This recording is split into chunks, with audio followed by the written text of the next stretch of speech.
Hey y'all, here's part two.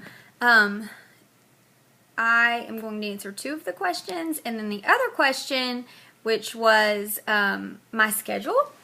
Well, it's funny that you ask because I'd already planned a link up party, and you should totally be a part of it. Where I'm going to do like a day in the life, and then I wanted other moms to post what their day is like because I know that that's such a popular subject among young moms. And look, you don't even have to be a young mom.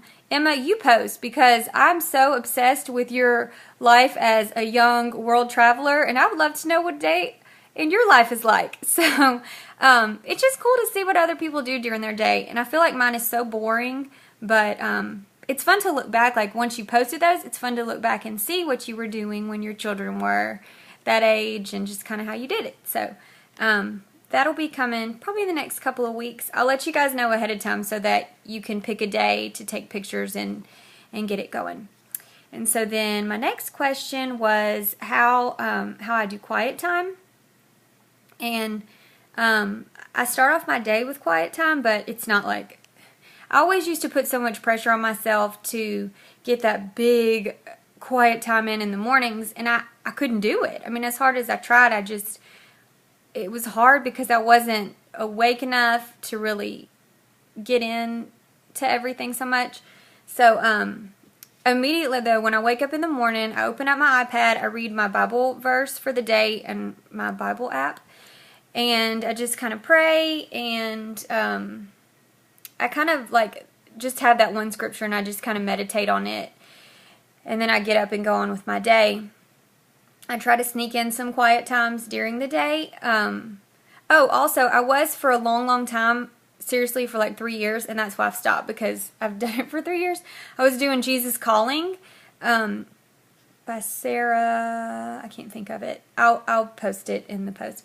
But that's a great, like if you do want to do a morning quiet time, that's a great thing to start with. It's a devotion, and it's just so encouraging and easy. It's not like real heavy, so you feel like you can take it in the morning even if you're not completely awake.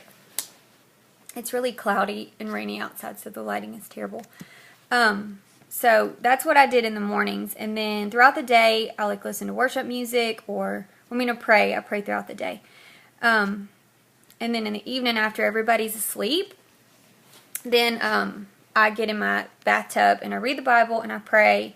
And then once I get out of the bathtub, I write in my prayer journal because I have really good prayer time in the bathtub. If you've known me for any prolonged period of time, you know that like, my best prayers happen in the bathtub. And like I prayed for Greg to be my husband when I was in the bathtub, and obviously that came true. So, but I mean, really, I don't know, just something about, like, that's my alone time, and that's when I can really focus. And so then I get out and write in my prayer journal, and when I'm doing BSF, which is the Bible study that I do throughout the school year, I do my Bible study homework after I've written in the prayer journal. And then if I'm not, like right now, I'm reading books, and I went to the what's it called? Half price books when I was in Dallas, and I got a whole bunch of really, really awesome books on the clearance rack for $1. So if you are looking for books and there's a half price book in your city, go there because you can find some great deals. There's also good books in your local library too. I'll check out books from the library sometimes. And then the last question was, how do I keep my faith? And honestly, I keep my faith because I have no other choice. I was really depressed. I didn't even realize I was depressed until I kind of was brought out of it. But I was just dying to become a stay-at-home mom. I want to be a stay-at-home mom. I want to be a stay-at-home mom. And then when it happened, the first couple of months were great. But then like, this fear crept in that, you know, what if this gets taken away? What if this? What if that? And I'm not at the church anymore. And it was hard too because my mom has worked, you know, my entire life, and there were times when she was the sole financial supporter for our family, and so I'd always seen the woman figure being the one that brought in money to the family. So whenever, and I'd always had a job. Like from the time that I left high school, I had a job, and I had really good jobs where it was, a significant amount of money to bring into our family. I mean, besides the church, but that's okay because I loved working at the church. But it was just really hard for me all of a sudden to realize that, like, if something happens to Greg, well, I have nothing to give. I have nothing to offer financially. And so that was just really hard for me to grasp and swallow and live through. And so I got really depressed. And when I did the corporate fast with our church in January, he just really broke me of that. And he showed me and taught me that it's got to be a day-by-day thing, laying down these fears. It's got to be not even just day-to-day, but a minute-to-minute thing. He's our provider. He's our rock. And so when I start to feel those thoughts, because I think that's like my biggest struggle that I'm going through at this time in my life, spiritually. And so when I start to feel those fears or those thoughts in my head, just to lay them down immediately, because if not, it's going to fester and it's going to get worse.